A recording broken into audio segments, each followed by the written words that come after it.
झूठ का परिणाम। गांव खटारापुर अपनी सादगी, हरी भरी फसलों और सीधे साधे लोगों के लिए जाना जाता था। लेकिन इस गांव में एक ऐसा आदमी था जो अपनी हरकतों की वजह से मशहूर था। चंपू। चंपू झूठ बोलने में माहिर था। उसने अपनी जिंदगी का एक नियम बना रखा था। सच बोलने में मजा नहीं आता, झूठ बोलो तो रोमांच रहता है। वह हर रोज नए नए झूठ गढ़ता और लोगों को बेवकूफ बनाता। शुरू शुरू में लोग उसकी बातों पर विश्वास करते थे, लेकिन धीरे धीरे उसकी असलियत सबको समझ आने लगी।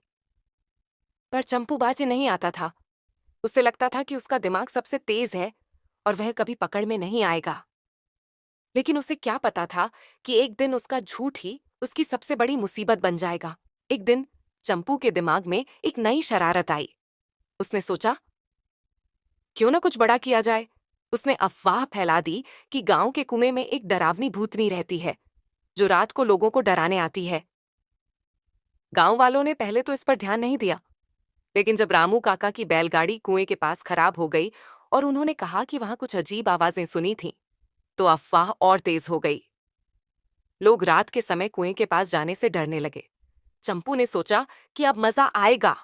उसने भूतनी बनने की योजना बनाई और रात में सफेद चादर ओढ़कर कुएं के पास जाकर, बचाओ, मैं एक भूखी आत्मा हूं, कहकर चिल्लाने लगा।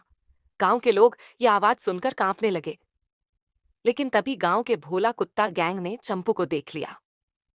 गांव के 10-12 कुत्ते भूतनी को देखकर भौंकने लगे और पीछे दौड़ पड़े। अरे बाप रे! चंपू घबराकर भागा, लेकिन कुत्तों ने उसे दौड़ाकर रामू काका के गोबर के ढेर में गिरा दिया।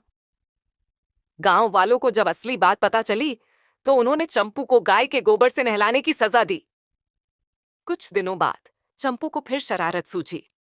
उसने अफवाह फैला दी, मुझे राजा की बेटी से शादी का प्रस्ताव मिला है। गांव वालों को पहले तो हंसी आई, लेकिन जब चंपू ने झूठ को सच साबित करने के लिए एक झूठी चिट्ठी बना ली, तो कुछ लोग मान भी गए। पटेल काका बोले, अरे वाह, तो फिर मिठाई कब बांटेगा? अब चंपू फंस गया। उसने सोचा, अब अगर मिठाई नहीं बांटी तो पोल खुल जाएगी। वह राजा के महल पहुंचा और वहां जबरदस्ती घुसने की कोशिश की, लेकिन पहरेदारों ने उसे देखते ही धक्का देकर बाहर निकाल दिया। गांव लौटकर उसने बहाना बनाया, राजा ने मुझसे कहा कि शादी अगले जन्म में होगी। गांव वाले अब उसके झूठ से तंग आ चुके थे। चंपू को अब एक और बड़ा झूठ बोलने की सूझी। उसने गांव में दौड़ते हुए चिल्लाना शुरू कर दिया, बचाओ, लुटेरे आ गए। गांव वालों ने जैसे ही सुना, सभी लोग अपनी लाठियां और डंडे लेकर तैयार हो गए। लेकिन जब सबने देखा कि कोई लुटेरा नहीं है, तो चंपू ठाके मारकर हंस पड़ा। अरे तुम सब कितने भोले हो, मैंने मजाक किया। गांव वाले गुस्से से भरे हुए थे, लेकिन उन्होंने कुछ नहीं कहा। लेकिन असली मजा तब आया जब एक दिन सच में लुटेरे आ गए।